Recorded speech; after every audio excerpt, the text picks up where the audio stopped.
ام، دوستان و رفقای عزیز، من امروز فکر کرده بودم که راجع به مسئله انقلابی که الان در جریانه و اینی که موضع ما چی میتونه باشه در مقابل این پروسه انقلابی. ما منظورم بچه های رادیکال و کمونیست و به خصوص کمونیست شورایی و آنارشیست و فمینیست و آزادی خواهایی که برای حق ملل در سرنوشت خودشون مبارزه میکنن و خلاصه آدمایی که یه تحول بنیادی میخوان. موضع این بچه ها چیه؟ وقتی هم میگم ما و جنبش، منظورم نیست که ما یه کسایی هستیم، جنبش یه چیز دیگه است. ما خودمون جنبشیم. حالا ما نه بیرون از جنبشیم، نه درون جنبش به این معنی که اصلا همه چی ماییم. هر کسی که امروز به دلایلی که الان خدمتتون عرض میکنم رسیده به یه مرحله‌ای که ما هم حق داریم و میتونیم حاکم به سرنوشت خودمون بشیم و دیگه نوکر و رعیت و بنده کسایی نباشیم که میخوان برای ما تعیین تکلیف بکنن. همه اون کسایی که به یه همچین اعتقادی رسیدن در این دایره ما قرار میگیرن و این یه چیز خیلی مهمیه. این مایی که الان خدمتتون عرض کردم، یعنی این من حقوقی اتمیزه تنهای بیکس و کار جامعه بورژوایی در اثر شرکت تو این پروسه انقلابی آروم آروم تبدیل میشه به یک مایی که به خودآگاهی کلکتیو رسیده. یعنی برای اولین بار داریم آروم آروم میفهمیم ما تنها و بیکس و بدبخت نیستیم. ما ماییم. ما هم به معنای واقعی کلمه. یعنی ما یه سرنوشت مشترکی داریم که اون سرنوشت رو ممکنه ما خودمون رقم بزنیم. نه اینه که یه سرنوشتی داریم که رهبرمون برامون تعیین کرده، تاریخ برامون تعیین کرده، خدا برامون تعیین کرده. نه، هیچ کدوم از اینا نیست. برای اولین بار داریم میفهمیم که ما میتونیم خودمون بنویسیم زندگیمونو، تاریخ زندگیمونو. حالا مثلا روزا لوکسامبورگ یه حرف جالبی میزنه، میگه که توی اعتصاب توده‌ای، اعتصاب فراگیر، ام، حساب عمومی، برای اولین بار کارگرای جدا جدا متوجه میشن که نه، اینا یه سوژه کلکتیون. یعنی یه سوژه به معنی سابجکت، به معنای فاعل، به معنای کسی که عمل میکنه و این عملش آزادانه است. این عملش در اختیار خودشه، نه اینکه دنبال روی میکنه از کس دیگه ای. روزا لوکسمبورگ حتی با اون تئوری کاوتسکی و حتی لنین و اینا هم مخالفه که آگاهی از بیرون برده میشه به درون طبقه. میگه خود ماها، خود طبقه، در خلال تجربه مبارزاتی یاد میگیره، تئوریای بهتر و بهتری میپرورونه که این تئوریا چی هن؟ این تئوریا در واقع اشکال مختلف خودسامانیابی، خودگردانی، خود آیینی، یعنی آتانومی، خودت برا خودت قانون بذاری، از قانون هیچ کس پیروی نکنی. خب این بحث پیچیده فلسفیه، ولی تو لازم نیست از کانال کانت و هگل و فیخته و غیره برسی. تو خودت در جریان مبارزاتی، مثلا تو اعتصاب، میبینی که منی که دشهی تو جیبم ندارم، اگر با بقیه کارگرایی که اونا هم در شرایط من قرار دارن متحد شیم و اعتصاب بکنیم، میتونیم تولید رو از کار بندازیم. یعنی یه بابایی که میلیاردها ثروت داره در مقابل منه که هیچی ندارم، پولی یعنی هیچی ندارم، مجبور میشه تسلیم بشه یا اقلا عقب نشینی کنه، یا هیچ کدوم از اینا هم که نشه من به قدرت خودم پی میبرم، ببینم او اینا طبقه حاکم دست پاچه شدن، ژاندارم آوردن، پلیس آوردن، من چیکار کردم؟ من گفتم من دیگه نمیخوام برای شما کار کنم، من میخوام خودم تعیین بکنم که چه موقع برای کی چه اندازه ای کار بکنم. خب این حرف جالبیه، این رو لوکزامبورگ میگه، ولی مارکسیست های شورایی هم مثل پانکوک و اینا در مواقع دیگه تو شرایط دیگه میگن. مارکسیست های خودمون تو تاریخمون مثل احسان الله خان، مثل سلطانزاده، تو جنبش جنگل همین مسئله رو مطرح میکنن. حتی به یه معنایی اونایی که مارکسیست نبودن مثل ستارخان و باقرخان، اونا هم همچین حرفایی مطرح میکنن. اونا هم صحبت از انجمنهای ایالتی و ولایتی میکنن، یعنی خودگردانی، یعنی که امور شهر به دست مردم شهر بگرده، کسی براشون تعیین تکلیف نکنه، انجمنا باشن که مسئله تغذیه و بهداشت و آب و برق و نظافت و اینا رو کنترل بکنن و در عین حال مسلح بشن و مردم مسلح کنن و کردن. تو رشت، تو اصفهان، تو خیلی جاها رفتن این کارو برن دنبالش و بکنن این کارو. توی جمهوری سوسیالیستی گیلان احسان الله خان اینا اصلا این کارو کردن، اعلان کردن که ما جمهوری سوسیالیستی گیلان رو داریم و این سوسیالیسم اون سوسیالیسمی نیست که تو شوروی بولشویک‌ها آورده بودن، این سوسیالیسم شورایی بود. میگفتن شورا باید قدرت تصمیم گیری رو داشته باشه، شورایی که در واقع تعیین میکنه همه بتونن شرکت کنن در حیات اجتماعیشون، نه اینکه یه حزب و گروه و سازمانی بیاد به نام مردم بر اونا حکومت کنه.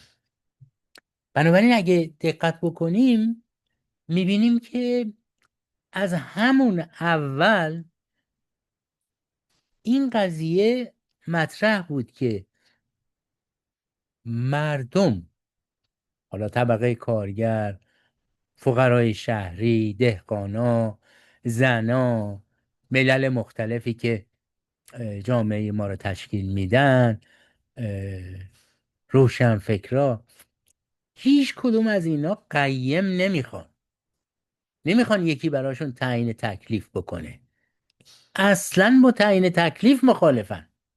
پس رهبری نمیخوان، رهبری به این معنی، به معنای تشکیلاتی، به این معنا که یه نفر بیاد بگه به مردم که اینو بگید یا اونو بگید، یا اینجا این کارو بکنید یا اونجا اون کارو نکنید، یا این نوع مبارزه‌ای که گرفتین تند رفتین، این نوع مبارزه‌ای که کردین کند رفتین. یعنی دیگه اصلا اختیارشون از دستشون بگیره، حتی تو زمینه انقلابی. یعنی همون کاری که سرمایه‌داری باشون میکنه این دفعه رهبری بیاد با جنبش بکنه. خب این حالا مال موقعیه که هنوز ما داریم از چیز صحبت میکنیم، از جنبش پیش از جنبش مشروطه و در خلال جنبش مشروطه، که هنوز یه عالمه آدمان فقط از روی توهم این کار میکردن و فکر میکردن رهبری باید شورایی باشه و این حرف.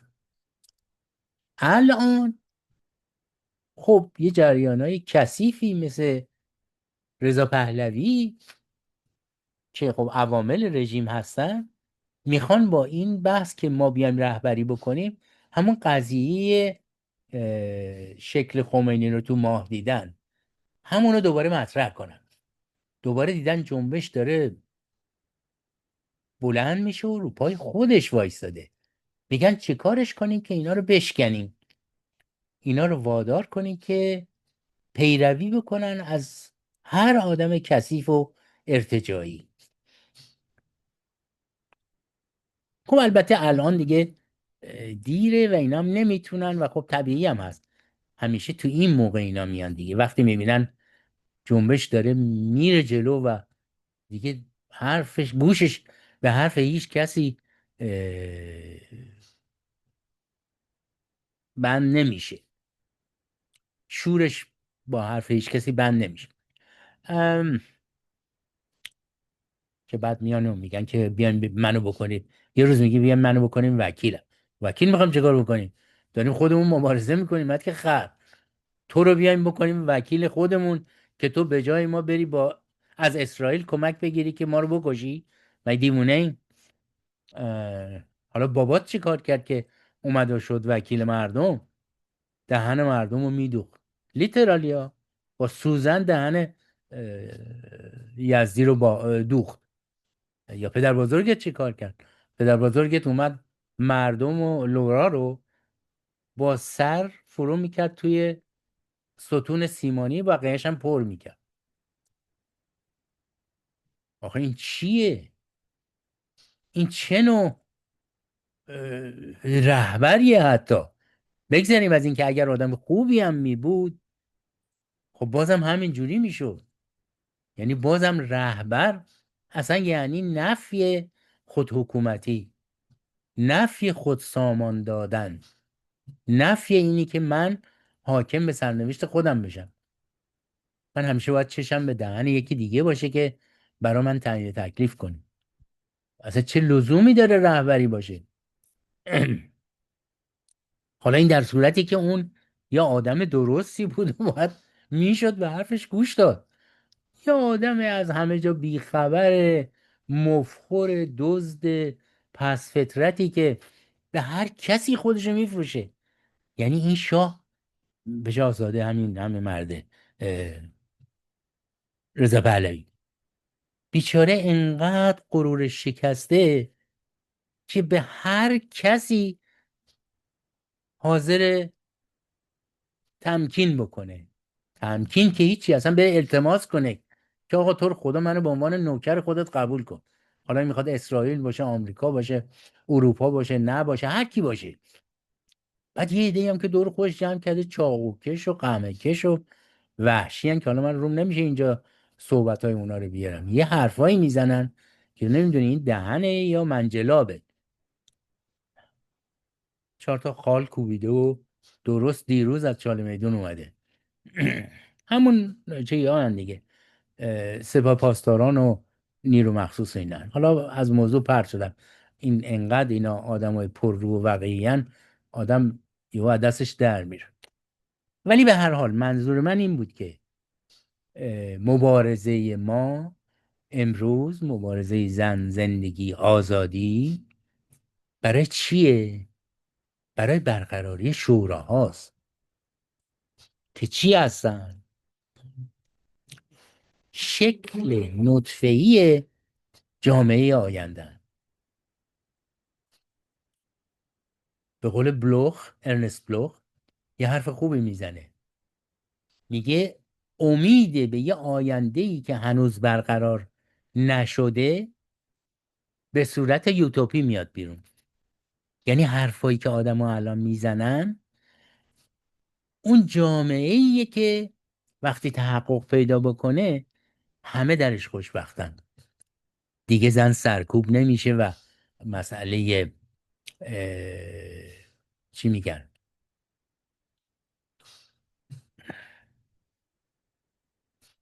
این که زن مراقب زندگیه، پرستار زندگیه، این که زن فقط محبته، این که زن فقط زیبایی زندگی رو متجلی میکنه، به جایی که سرکوب بشه اپریشیت میشه، دوستش دارن مردم. این الان داریم شکلای سمبولیکش رو میبینیم توی این جنبش. زنای همچین رولی رو اوردی دارن بازی میکنن. اینکه زندگی برای خود زندگی زیباست، زندگی رو نباید قربانی چیز دیگه ای کرد، زندگی رو باید فقط مراقب بود، نگهداری کرد. مثل یک گیاهی که، مثل یک گلی که آبیاریش میکنی که بتونه رشد بکنه و شکوفا باشه. زندگی رو نمیخوای از بین ببری. در نتیجه تو مبارزه با اسلام که نکروفیل مرگ پرسته، ضد زندگیه، جنبش شعار زندگی رو آورده. در مبارزه با همین اسلام کثیف که ضد زنه و ضد عشق و محبت و پرستاری از هستیه، اومده چی رو آورده؟ مرد سالاری کثیف تجاوز کارانه ای که شرم حتی نداره از اینی که بگه من با مخالفانم اینطور رفتار میکنم. یعنی اینقدر این بیچاره ها تنزل پیدا کردن و دیگه هیچ چیز انسانی درشون باقی نمونده که به بهیمیت خودشون افتخار میکنن، مفتخرن که کف دارن. یه مسلمون میگه من خیلی خوشحالم که کف دارم. مثل اون شاپرسته که گفت ما از اینا بدتریم. یارو خالکوبیه بود، چاوکشه، اومده تو اروپا میگه که ما از اونا بدتریم. باریکلا، چقدر عالیه. خدا به درد بیامرزه که اقلا انقدر صادقی. پس میشه زن، زندگی و آزادی. یعنی حرف اصلی ما تو این جنبش آزادیه. آزادی چیه؟ یعنی هیچ نوع مانع و رادعی در مقابل تحقق انسانیت من وجود نداشته باشه. به همین ترتیب تحقق انسانیت تو، به همین ترتیب تحقق انسانیت دیگران. یعنی همه باید در این دنیا بتونن همه ابعاد وجودیشونو آزادانه تحقق بدن و خوبیاشونو پرورش بدن. و کار ما اینه که برای همدیگه این پروسه رو تسهیل کنیم. پس آزادی اینجوری نیست که یکی به یکی میده. آزادی به معنای این نیست که یه حد و مرزی داره که اونم من تعیین میکنم یا هر کسی. اصلا آزادی حدود و ثغور نداره. آزادی یعنی بی قید و شرط. به محضی که گفتی که این یکی نباشه اون یکی نباشه یعنی تموم شد. دیگه آزادی رو داری از بین میبری.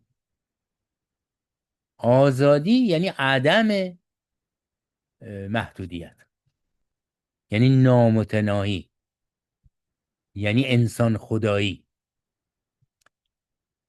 پس ما مبارزمون برای چیه؟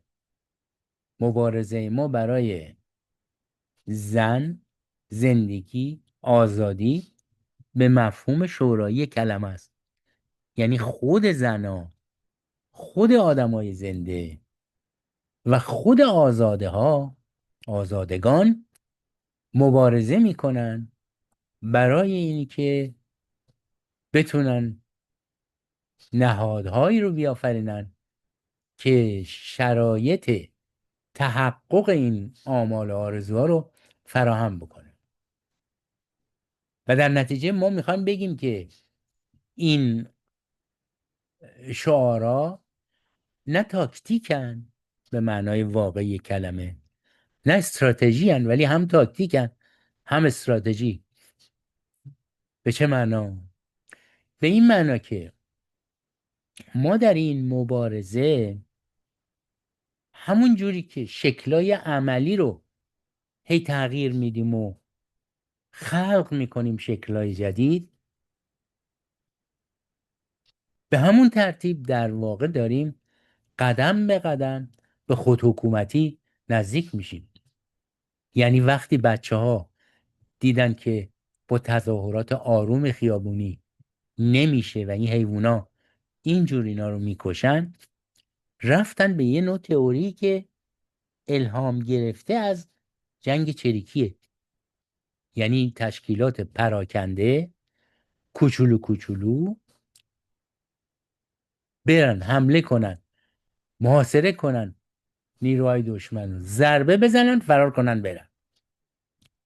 چریکام همیشه این بود، چه گیوارا هم همینجوریه، احمدزاده و پویان اینا چریکای خودمون هم همینجوری، اشرف دهقانی، همه بچهای چریکا همینجوری بودن.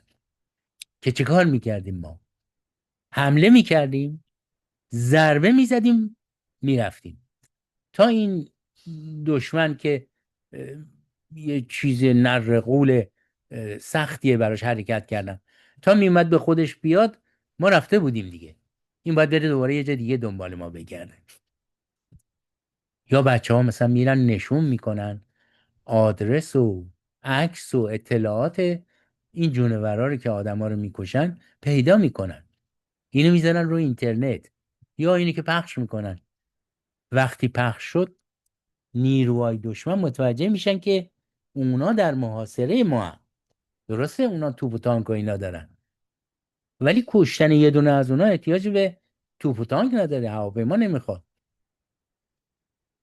و این ترس یا در خارج کشور، خب ما میتونیم اینا رو تعقیب کنیم، چه رضا پهلوی و چه مسلمانایی که پول از ایران خارج کردن و آوردن به اسم فک و فامیلشون چیز خریدن.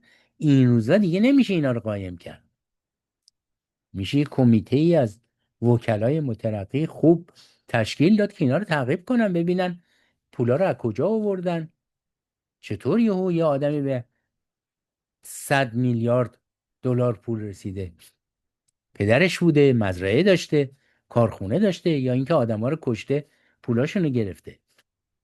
و به ادعا هم نیست، اینا رو ردش آدم به راحتی میتونه بگیره.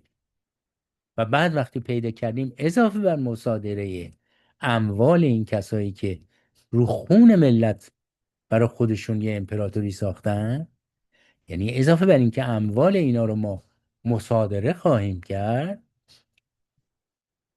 از اون اموال برای کمک به بچه هایی که صدمه دیدن یا خانوادهشون استفاده میکنیم، برای تهیه وسایل و لوازم مبارزه استفاده میکنیم و کاری میکنیم که یه مقداری کمک بشه، هم از نظر لوجستیک هم از نظرهای دیگه. این تازه از نقطه نظر تعقیبمون هست. نقطه نظرهای دیگه هم هست که ما میتونیم کار بکنیم. مثلا این قضیه‌ای که طرفدارای رضا پهلوی که در واقع همون مامورای وزارت اطلاعاتن میان و تظاهرات رو به هم میزنن، فحش میدن، توهین میکنن، محیط انقلابی و مبارزاتی رو میخوان تبدیل بکنن به یه مرکز ترس و وحشت و یعنی با ارعاب میخوان دهن ما رو ببندن.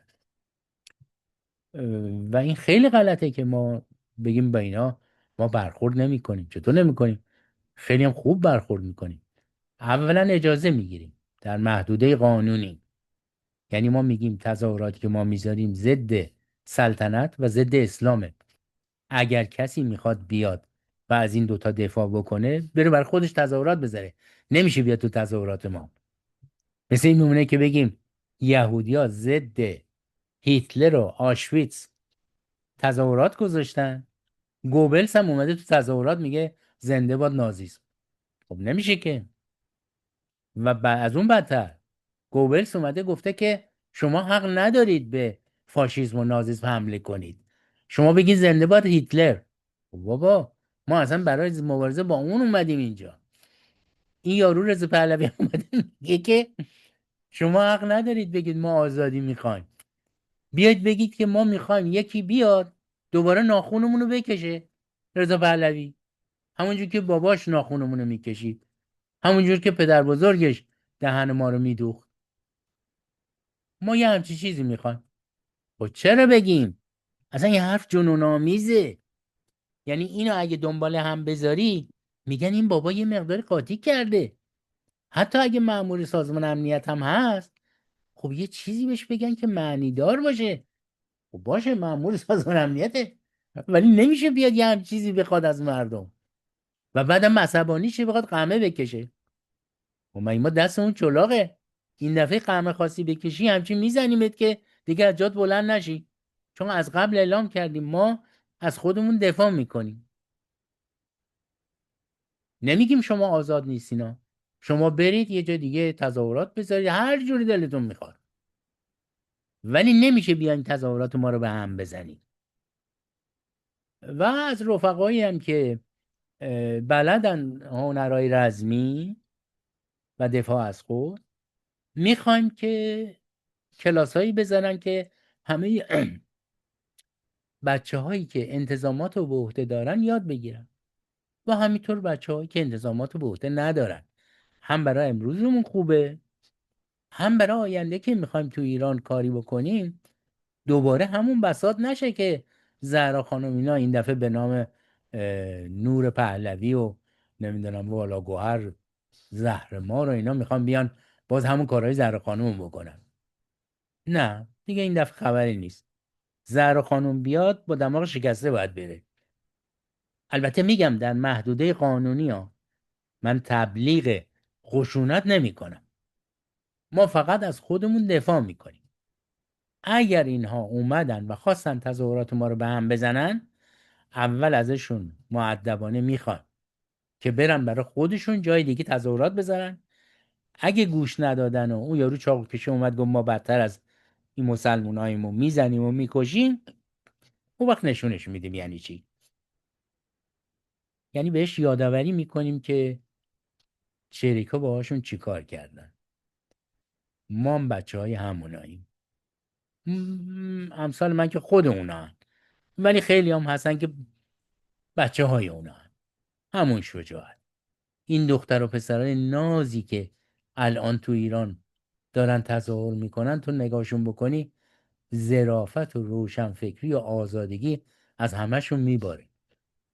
نمیگم فقط اونا، به همین ترتیب بچه های کرد، پیشمرگه ها، به همین ترتیب بلوچ های عزیزمون، لورا، عربا، اه، همه همه ملیت ها و همه با نهایت شجاعت و با نهایت احترام و انسانیت اومدن حرفشون رو میزنن. اون میگه من میخوام بتونم به زبون خودم حرف بزنم. این هرچی فوش زشته از دهنش در میاد به اون میگه. باز اینم قابل توجیه نیست. خب این همه فوش برای چی؟ چطور تو دلت میاد به یه آدمی که میگه من میخوام انقدر آزادی داشته باشم که فرهنگ خودمو زندگی کنم، تجربه کنم، تو بهش فوش میدی که تو تجزیه طلبی؟ خب باشه، به تو چه مربوطه؟ وحدت زورکی که نداریم. اگر اینا دلشون خواست با ما بمونن، مایی که مثلا اگه فارسی، خب خیلی هم خوشحال میشه. اگر نخواست و ما هم کمکشون میکنیم زندگی خودشون. ما اگرم با هم بخوایم بمونیم، معنیش این نیست که من از فردا میام به یه زبون روسی صحبت میکنم یا هندی یا بلغاری. نه من همین فارسی خودمون میگم، ولی کردم کردی، لوره لوری، عربه عربی، بلوچه بلوچی، هر کسی زبان خودش، فرهنگ خودش. آف کورس که اینجوریه. یعنی اصلا خنده داره که یه آدمی فکر کنه این چیز بدیه. ما هم جمهوری فدرال میخوایم، اونم فدرالیزمی که بر مبنای ملیت هاست، نه فدرالیزم کشکی استانی. توی استان بیایم ترک و لور و عرب و فارس همه رو قاطی کنیم، بعدم بگیم همه فارسی حرف بزنیم. میگم اصلا حرفای دیکتاتورا جنون آمیزه، خنده داره.